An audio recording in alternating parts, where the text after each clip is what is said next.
هغه چې پر ده علیه الصلاة والسلام و هغه یې په ښه ډول سره ادا کړه. په دغه وختو کې نو سورة النصر نازل سو.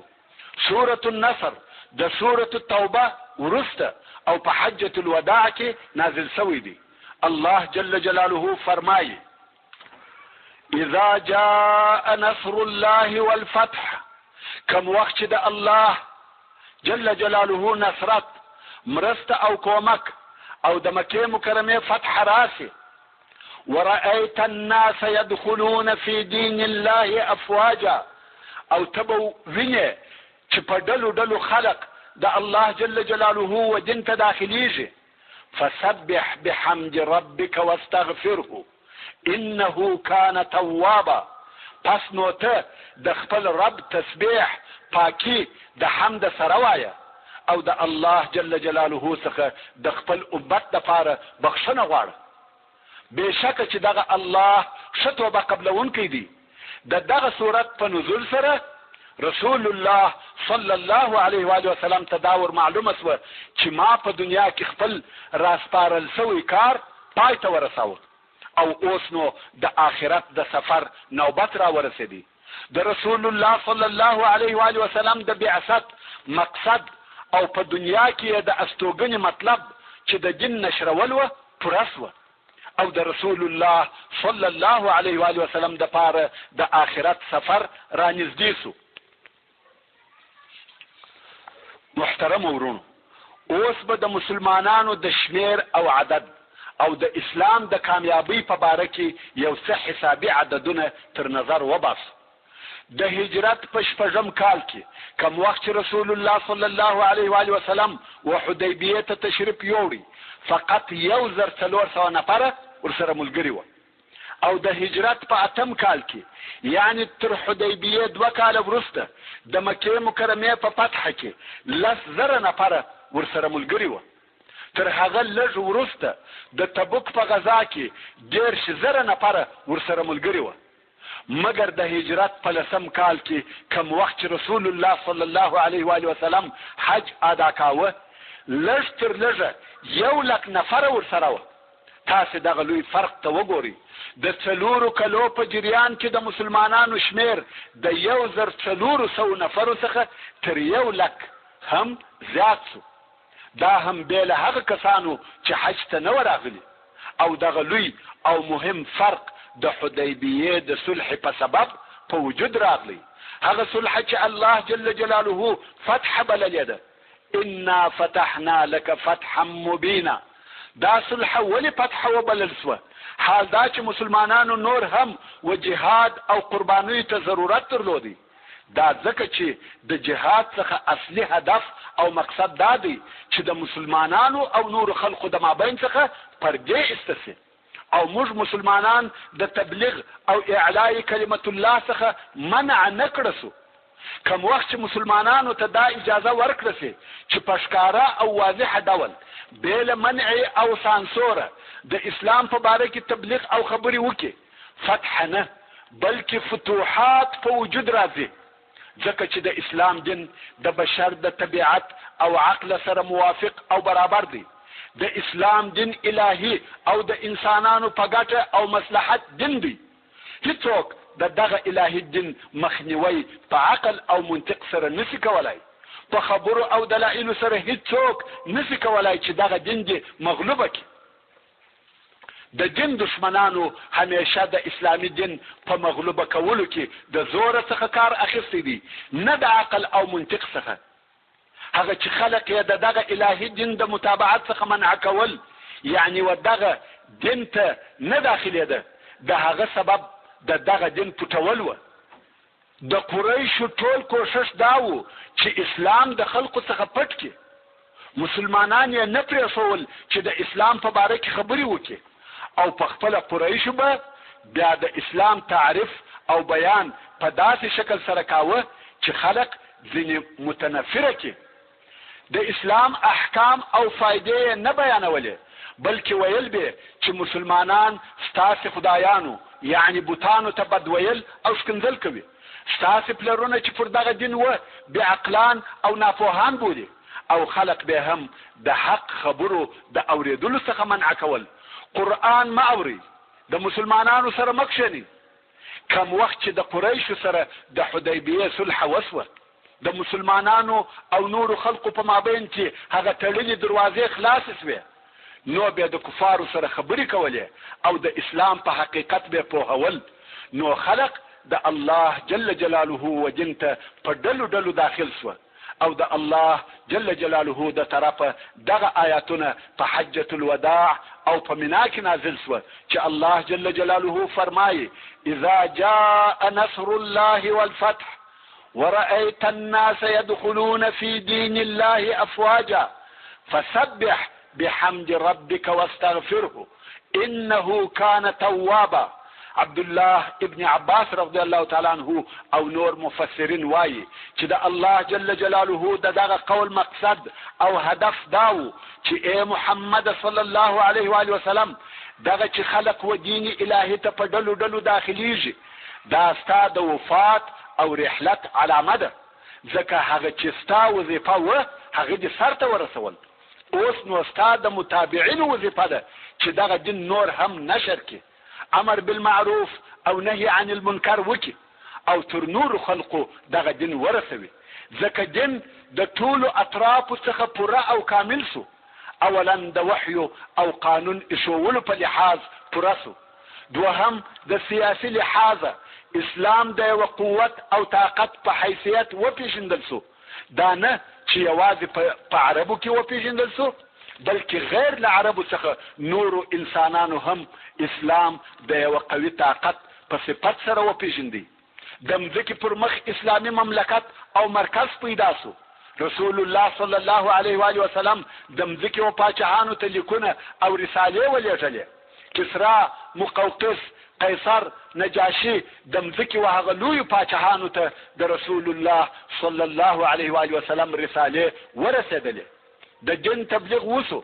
اوس نو پر دغه دین او پر دغه طریقه دوام او استمرار تک کول او متابعت کول د رسول الله صلی الله علیه و آله وسلم د اتباع کار دی. د عسکري لحاظ هم اسلام قوي سو. ټول جزیره العرب د اسلام مرکز وګرځیده. دین ثابت او محکم سو. رسول الله صلی الله علیه و آله وسلم خپل وظیفه په ښه ډول سره پای ته ورسول. لکه څرنګه چې د هجرت په 9 کال کې په ډلو ډلو خلق مدینه منورې ته د اسلام راوړلو د پاره ورتله، د غرنګ د هجرت په 10 کال کې هم د دغه ډلو راتګ دوام درلودي. خو مؤرخینو یې دقیق تاریخ نه دی ذکر کړی او د هجرت په 10 کال کې کومه خاصه غزا یا سریه نه دی پیښ شوې. د تبوک غزا د رسول الله صلی الله علیه و آله وسلم اخرنی غزا و چې د هجرت د 10 کال د ذوالقعده میاشت را ورسېده او د رسول الله صلی الله علیه و آله وسلم د طرفه څخه په خلقو کې دا اعلان وسو چې رسول الله صلی الله علیه و آله وسلم د حج اراده لري. محترم ورونو، د دعوت کارونه پای ته ورسېده. الهي رسالت تر خلقو پورې ورسول سو. پر داسې اساس یو نوې ټولنه جوړه سوه چې الوهیت د هر شي او هر چا څخه استسو یوازې او یوازې الله جل جلاله لره ثابت سو. او رسول الله صلی الله علیه و آله وسلم د دغه امت رسول ومنل سو. اوس نو لکه یو هاتفي پټ غږ چې د رسول الله صلی الله علیه و آله وسلم په زړه کې وسی او دی علیه الصلاة والسلام په دې پوه کې چې په دنیا کې ستا اوسېده و پای او آخر ته رسیږي. حتی کم وخت چې رسول الله صلی الله علیه و آله وسلم معاذ ابن جبل رضی الله تعالی عنه د هجرت په 10 کال کې یمن ته لیږي، د نور خبرو په جمله کې دا هم ورته وفرمایل: شاید پس له دغه اوسنی کال څخه دې بیا زما سره ملاقات ونسي او شاید ته زما مسجد او زما قبر ته راسې. معاذ رضی الله تعالی عنه د رسول الله صلی الله علیه و آله وسلم پر فراق ډیر وژړل. د الله جل جلاله دا خوښه او اراده و چې د جل جلاله رسول صلی الله علیه و آله وسلم د خپل هغه دعوت چې تر 20 کاله زیات د هغه په لار کې قسم قسم تکالیف او زحمتونه ګاللي وه میوه او ثمره وویني. د مکې مکرمې په اطرافو کې د عربي قبیلو او د هغو د نمایندګانو سره یو ځای سي.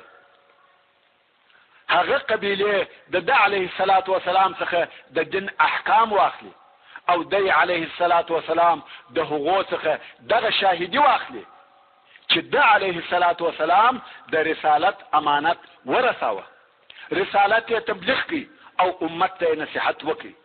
نو رسول الله صلی الله علیه و آله وسلم د خپل قصد اظهار او اعلان وکړي چې دی علیه الصلاة وسلام سږ کال حج ته ځي. که څوک غواړي چې د ده صلی الله علیه و آله وسلم په ملګرتیا حج وکړي مدینې منورې ته دې راسي. امام مسلم د جابر رضی الله تعالی عنه څخه روایت کوي چې رسول الله صلی الله علیه و آله وسلم نه کاله په مدینه منوره کې تیر کړه او حج یې ونه کړي، خو د هجرت په 10 کال کې دا اعلان وسو چې رسول الله صلی الله علیه و آله وسلم سږ کال د حج اراده لري او رسول الله صلی الله علیه و آله وسلم غوښته چې وخلقو ته د حج احکام وروښيي. نو ډېر خلق مدینې منورې ته راغله او د ټولو دا اراده وه چې په رسول الله صلی الله علیه وسلم پسې اقتدا وکړي او داسې حج وکړي لکه دی علیه الصلاة وسلام چې یې کوي. نو د شنبې په ورځ چې د ذوالقعدې د میاشتې 4 ورځې پاته وې رسول الله صلی الله علیه و آله وسلم د حرکت کولو دپاره تیار او آماده شو او د ماپښین تر لمانځه وروسته یې حرکت وکړي تر څو چې د مازدیګر تر لمانځه د مخه وذوالحلیفې ته ورسېدی. هلته یې د مازدیګر لمونځ سفریانه 2 رکعاته ادا کړي او شپه یې هلته په ذوالحلیفه کې تېره کړه. په سبا کې یې د ماپښین تر لمانځه د مخه د احرام دپاره غسل وکړي. پس له غسله حضرت عایشې رضی الله تعالی عنها د رسول الله صلی الله علیه و آله وسلم په سر او بدن پورې خوشبویي وموښل. بیا رسول الله صلی الله علیه و آله وسلم احرام وتړي او بیا یې د ماپښین لمونځ سفریانه 2 رکعاته ادا کړي او د دغه ځای څخه یې په یوه احرام د حج او عمرې نیت وکړي چې ودغه ته حج قران ویل کیږي. بیا نو پر خپله اوښه سپور سو او د مکې مکرمې پر طرف یې حرکت وکړي. جابر رضی الله تعالی عنه وایي کم وخت چې د رسول الله صلی الله علیه و آله وسلم اوښه و دشته ووته نو ما و خلقو ته وکتل څونه چې مې سترګو لیدل کول په هغه اندازه د رسول الله صلی الله علیه و آله وسلم و مخته سپاره او پیاده خلق رهي وه و چپا او راسته طرف ته یې هم د سترګو د لیدلو پر اندازه خلق رهي وه. تر شا چې مې وکتل هلته هم څونه چې زما سترګو لیدل کول خلق په پسې وه. رسول الله صلی الله علیه و آله وسلم زموږ په مابین کې وو او قرآن پر نازلېدی. 100,000 نفره د حج د ادا کولو دپاره ورسره ملګري دي. سبحان الله. هغه وخت مو په یاد دی چې رسول الله صلی الله علیه و آله وسلم وغار حرا ته یوازې تللی؟ هغه مو په یاد دی چې رسول الله صلی الله علیه و آله وسلم به پر عربي قبیلو یوازې ګرځېدی او خلق به و اسلام ته دعوتول؟ خو نن ورځ د حج د ادا کولو دپاره ځي او 100,000 نفره ورسره ملګري دي. ورونو کیسه به بیانوو خو یو څه نور معلومات به هم ورسره زیاتوو. هغه دا چې دا هغه یوازنی حج دی چې رسول الله صلی الله علیه و آله وسلم پس له هجرت ادا کړی دی او تر دغه د مخه حج نو فرض شوی. حج د هجرت په 10 کال کې فرض شوی دی. رسول الله صلی الله علیه و آله وسلم 4 عمرې ادا کړې دي چې په هغو کې دغه عمره هم شامله ده چې دغه حج سره یې کړې ده او دغه حج ته ځکه حجة الوداع ویل کیږي چې رسول الله صلی الله علیه و آله وسلم دغه حج په خطبه کې وفرمایل لعلی لا القاکم بعد عامی هذا، یعنی شاید پس له دغه کال څخه بیا ستاسې سره ملاقات ونه کم، ستاسې سره ونه وینم.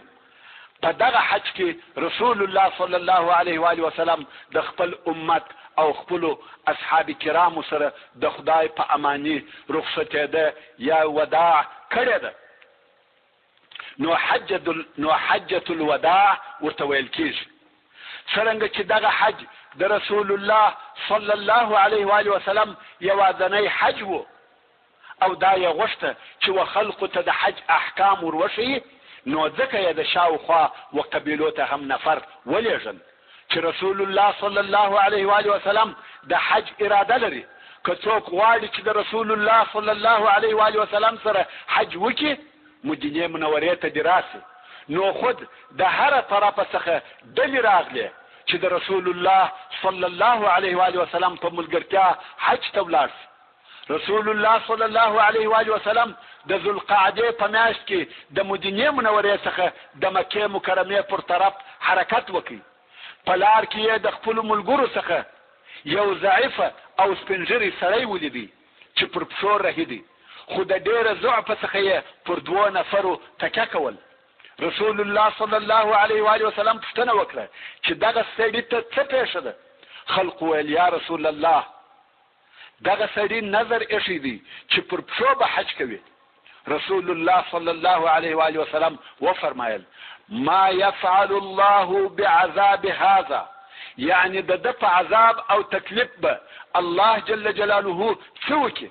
ورونو، د اسلام دین د آسانی دین دی. دغه دین د خلقو د تکلیف او عذاب د پاره نه دی راغلی. الله جل جلاله پر موږ تکلیفونه سپکوي او سختی را څخه پورته کوي. نو ځکه رسول الله صلی الله علیه و آله وسلم وفرمایل دغه سړی امر کوي چې سپور سي، او هغه هم سپور سو. دا د رسول الله صلی الله علیه و آله وسلم د طرفه د دین د آسانی اظهار او ښکاره کول و. نن ورځ ځینې کسان پر مسلمانانو دین سختوي او درنوي. هر مسئله چې په هغه کې د علماو اختلاف وي، دوی په هغه سخت او مشکل طرف پسې ګرځي. مګر د دین حقیقت دا دی، څونه چې پر خلقو سپکیږي باید د شرع په چوکاټ کې پر سپک سي.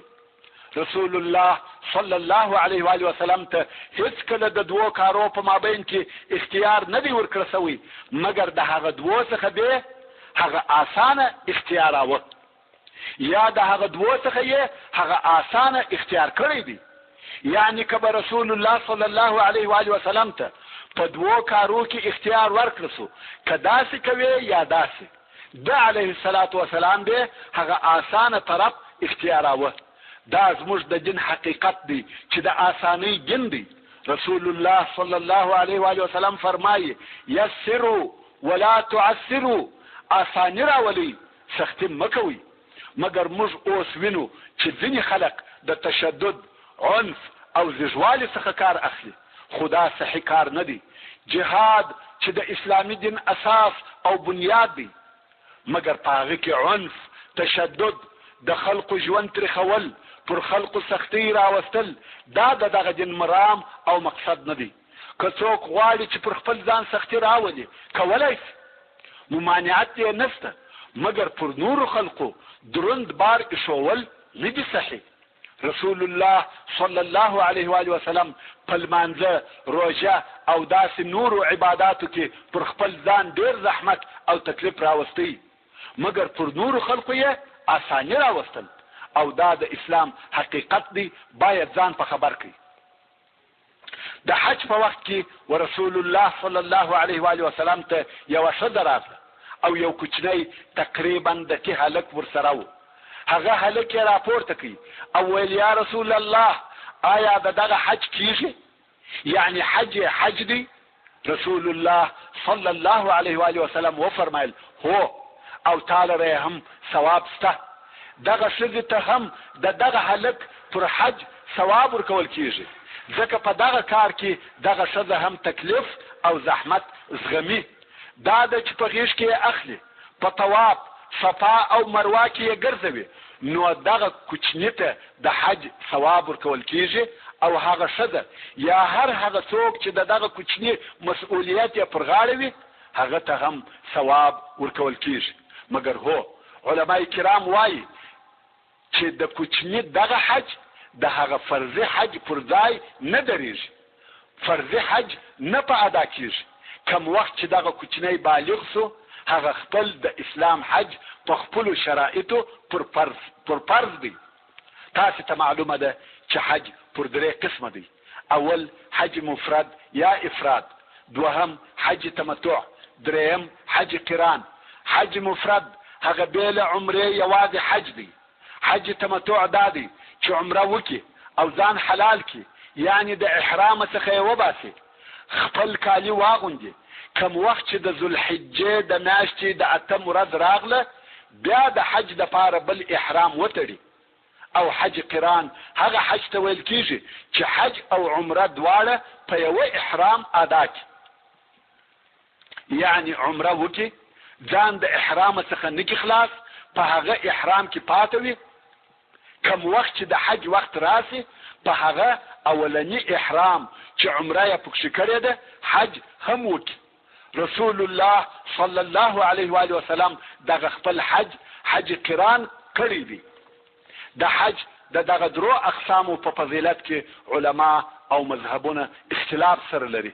زموږ د احناف په مذهب حج قران تر حج مفرد او حج تمتع افضل دی. د امام شافعی رحمه الله په مذهب کې حج مفرد افضل دی، او د امام مالک رحمه الله په مذهب کې حج تمتع افضل دی. او دغه د پاره هر مذهب خپل ځان ته دلایل لري، او هغه دلایل هم د رسول الله صلی الله علیه و آله وسلم د احادیث څخه راایستل شوي. رسول الله صلی الله علیه و آله وسلم د مدینه منورې څخه د مکه مکرمه پر طرف ورهیدي، څو و مکه مکرمه ته ورنږدې سو او شپه یې په زیتوا کې تېره کړه چې د یو ځای نوم دی. او بیا د سهار تر مانځه وروسته مکه مکرمه ته ور داخل سو چې دا د یک شنبه ورځ او د ذوالحجې 5مه وه، او 8 شپې پر لارې تېرې کړې وې. اول یې غسل وکړي او بیا مسجد الحرام ته ورغلی، پر کعبه شریفه یې طواف وکړي، د صفا او مروه په مابین کې سعی یا تګ وکړي، او ځان یې د احرام څخه په دې سبب نه کړي خلاص چې د حج قران نیت یې کړی و او حج هم ورسره رهي کړی و. پس له طواف او سعی څخه د مکه مکرمه ولور طرف ته چې حجون ورته ویل کیږي ولاړی، او هلته استوګنه کول، او بل فرض طواف څخه یې بیا بل طواف نه دی کړی. څو د ذوالحجې په 8مه ورځ چې یوم الترویه هم ورته ویل کیږي و منا ته تشریف یوړي. د ذوالحجې و 8مې ورځې ته د ترویه ورځ په دې سبب ویل کیږي چې خلقو به منا ته اوبه وړلې، په منا کې خو اوبه نه وې، نو یې دغه ورځ د ترویه یعنی اوبه کېدو یا اوبو اخیستلو ورځ وبلل. رسول الله صلی الله علیه و آله وسلم د ذوالحجې په 8مه ورځ منا ته ولاړ. د دغه ورځې د ماپښین، مازدیګر، ماښام، ماخوستن او 9مې ورځې د سهار منځونه په منا کې ادا کړه چې دغه ټوله 5 منځونه سوه. او د ذوالحجې په 9مه ورځ تر لمر راختلو وروسته د منا څخه د عرفات پر طرف رهي سو. اول مزدلفې ته ورسېدی ځکه هغه په مخ او لار کې ده. بیا د هغه ځای څخه عرفات ته ولاړی. تر اسلام د مخه چې قریشو به حج کاوه منا ته به راووتل، او د عرفات په ورځ به تر مزدلفې پورې ولاړه. هلته به د مشعر الحرام سره پاته سوه. نور خلق به عرفات ته ولاړه، مګر قریش عرفات ته نه تله، په مزدلفه کې به پاته کېده. او ویل به چې موږ اهل الحرم یو، تر حرم د باندې نوزو. څرنګه چې مزدلفه د حرم په حدودو کې داخله ده او عرفات د حرم تر حدودو د باندې دی، نو قریشو د ځان دپاره دغه یو امتیاز او بهتري ایښه وه چې ویل موږ اهل حرم تر حرم د باندې نوزو. نور ټول خلق به عرفات ته ولاړه بې له قریشو. اوس چې رسول الله صلی الله علیه و آله وسلم د 9م په ورځ د منا څخه د عرفات پر طرف رهي سو، خلق په دې انتظار کې دي چې آیا رسول الله صلی الله علیه و آله وسلم به داسې وکړي لکه پخوا چې قریشو کول، په مزدلفه کې به پاته سي او کبه د خلقو سره عرفات ته ولاړ شي. خاصتا اهل مکه ډیر په انتظار کې و چې رسول الله صلی الله علیه و آله وسلم به څه وکړي، مګر رسول الله صلی الله علیه و آله وسلم چې مزدلفه ته ورسېدی هلته نسو پاته بلکې عرفات ته پسې ولاړی. یعنی دغه امتیاز چې قریشو ځان ته ایښی دی دا د دین څخه نه دی او د الله جل جلاله په دین کې امتیاز نشته، بلکې عرفات د ټولو حاجانو د پاره د درېدلو ځای دی. هغه امتیاز چې قریشو ځان ته ایښی و لغوه سو او رسول الله صلی الله علیه و آله وسلم فرمایي الحج عرفه، یعنی حج عرفات دی. نو هر هغه څوک چې په مزدلفه کې پاته سي هغه لره حج نشته. او دغه حج شریف چې الحج عرفه سر هم دادی چې هغه د جاهلیت عادت او امتیاز د بین څخه یوړي. رسول الله صلی الله علیه و آله وسلم عرفات ته ورسېدی او هلته په نمیره کې د رسول الله صلی الله علیه و آله وسلم د پاره خیمه درول شوې وه. نمیره هغه ځای دی چې اوس هلته د عرفات مسجد جوړ شوی دی. په دغه خیمه کې واړول تر څو چې لمر تر سر واوښتي. تر زوال وروسته رسول الله صلی الله علیه و آله وسلم هغه خپله مشهوره او عظیمه خطبه په داسې حال کې وویل چې 1,40,000 یا 1,40,000 نفر پر راټول وه. دغه ډیرو خلقو په مابین کې ودرېدی او دغه جامعه خطبه یې وویل چې خطبه الوداع ورته ویل کیږي. دا د حج خطبه وه او رسول الله صلی الله علیه و آله وسلم په دې خطبه کې د دین د احکامو خلاصه بیان کړه چې زه به اوس د هغې خطبې هغه لوی لوی ټکي درته رانقل کړم او دغه خطبې د هرې جملې سره باید مسلمان ودرېږي، په پوره غور او دقت سره فکر پکښې وکړي، ځکه هره جمله یې د هدایت او لارښوونې ستوری دی چې مسلمان ته د دین لار روښانه کوي.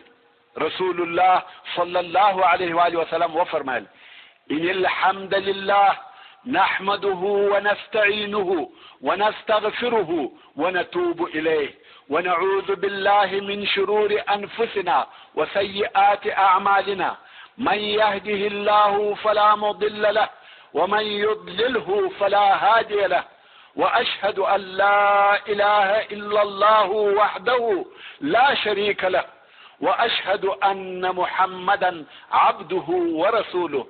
يا عباد الله د الله جل جلاله په تقوا وثبت درته کوم او د الله جل جلاله و اطاعت مرابولم او د خبرو شروع په هغه شي سره کوم چې هغه خیر دی.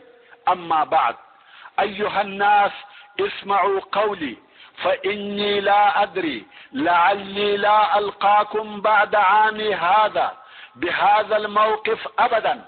اي خلقو زو تاسو ته احکام بیانوم زما څخه یې واوري، زه نه یم خبر شاید پس د 100 کاله څخه په دغه ځای کې بیا هیڅکله زه ستاسو سره ونه وینم.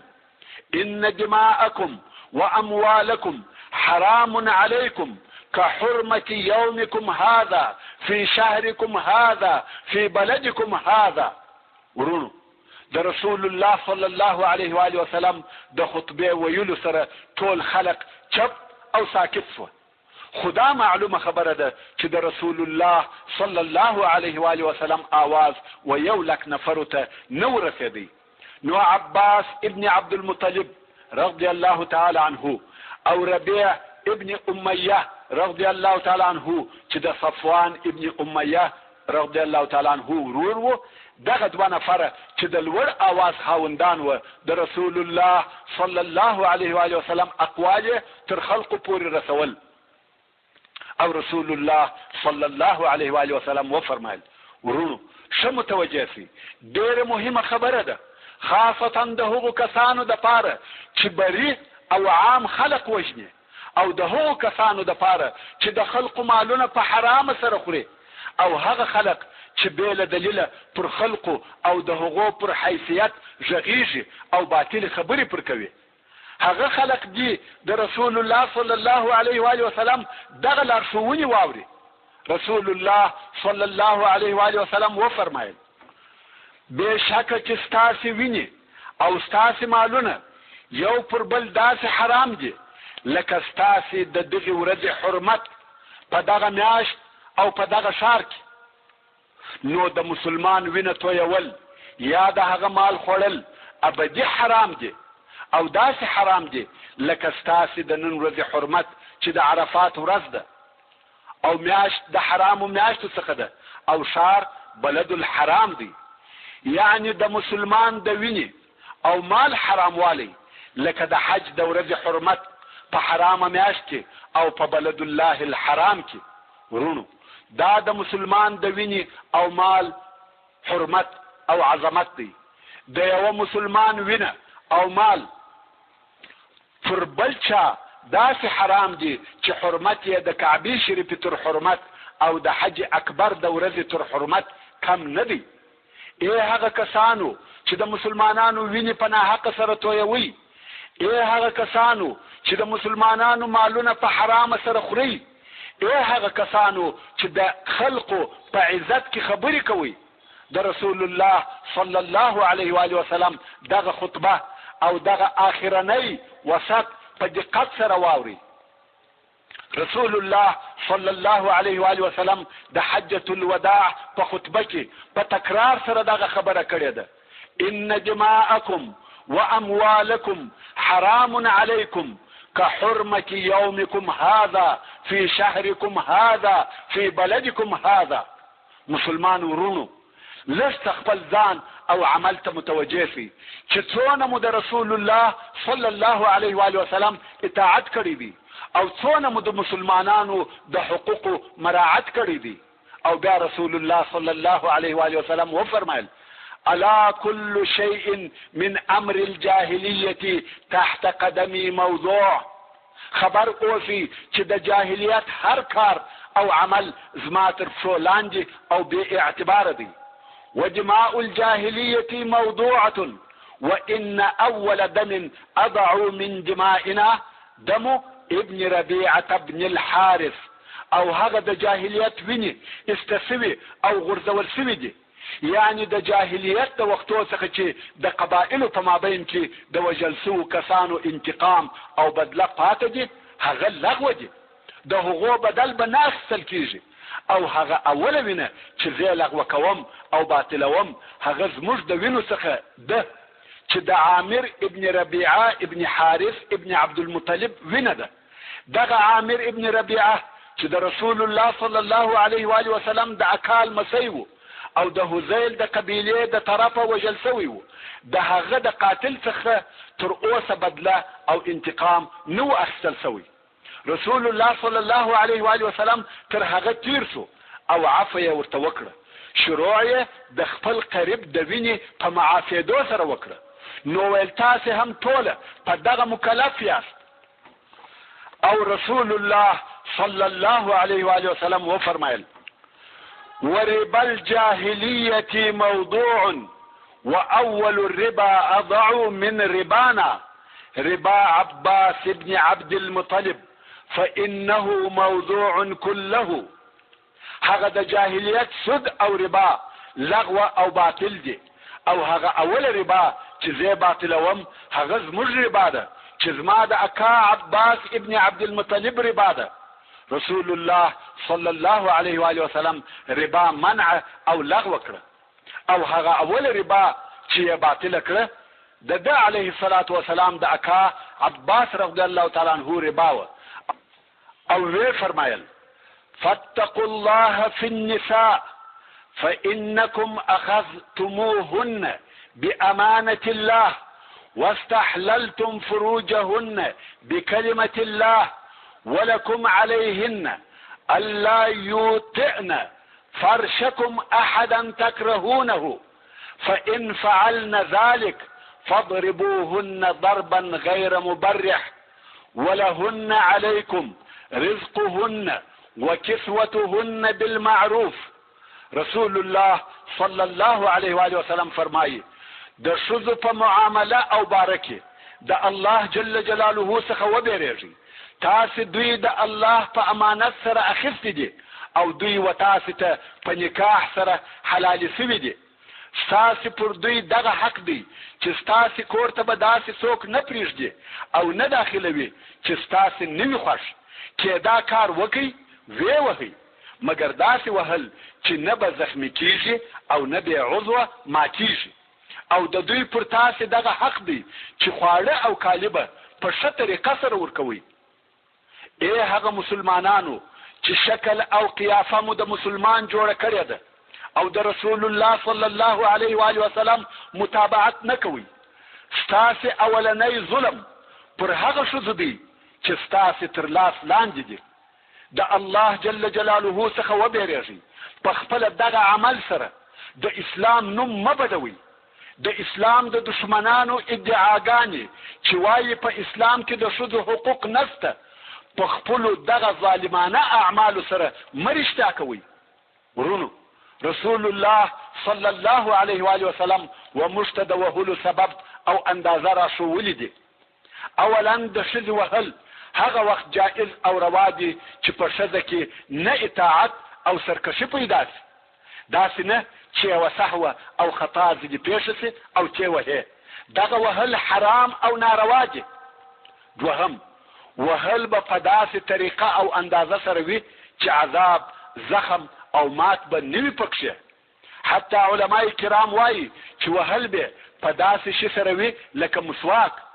اصلا دا داسې وهل نه دي چې په هغه کې د آزار او عذاب مقصد وي، بلکې د دې وهلو څخه مقصد دا دی چې ای ښځې، ستا نافرماني و داسې اندازې ته ورسېده چې تحمل یې نشي کېدلی او پس له دې څخه بل شی نشته بې له طلاقه.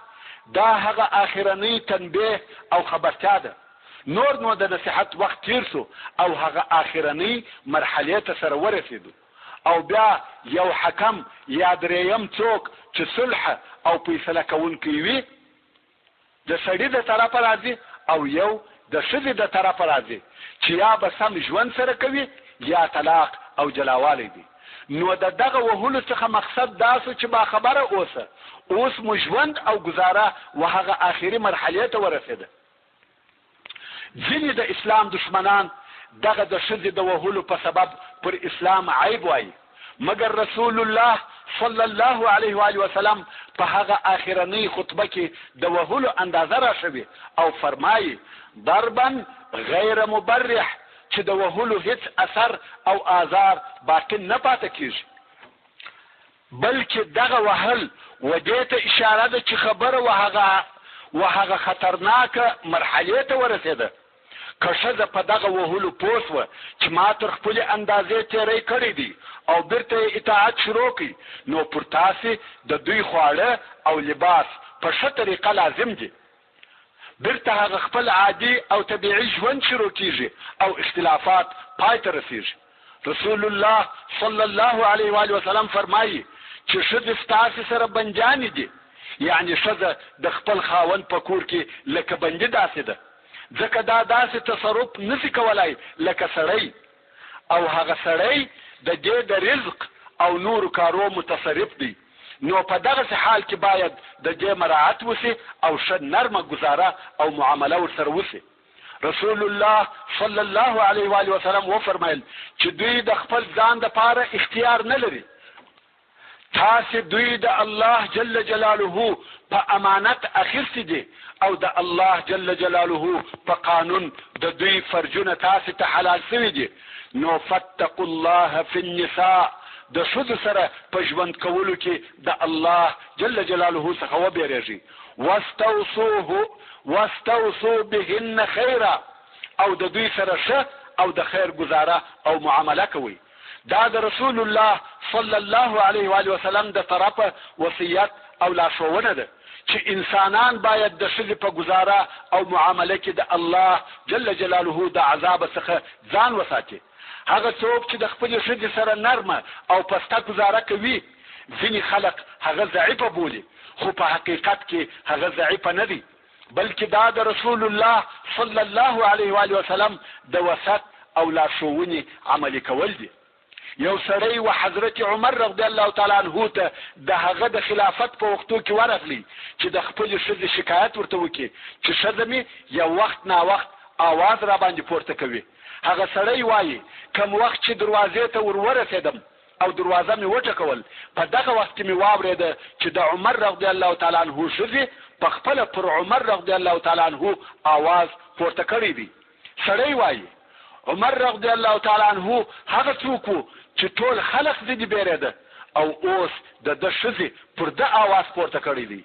وایي زه بیرته راوګرځېدم چې زما شکایت فایده نه راته کوي.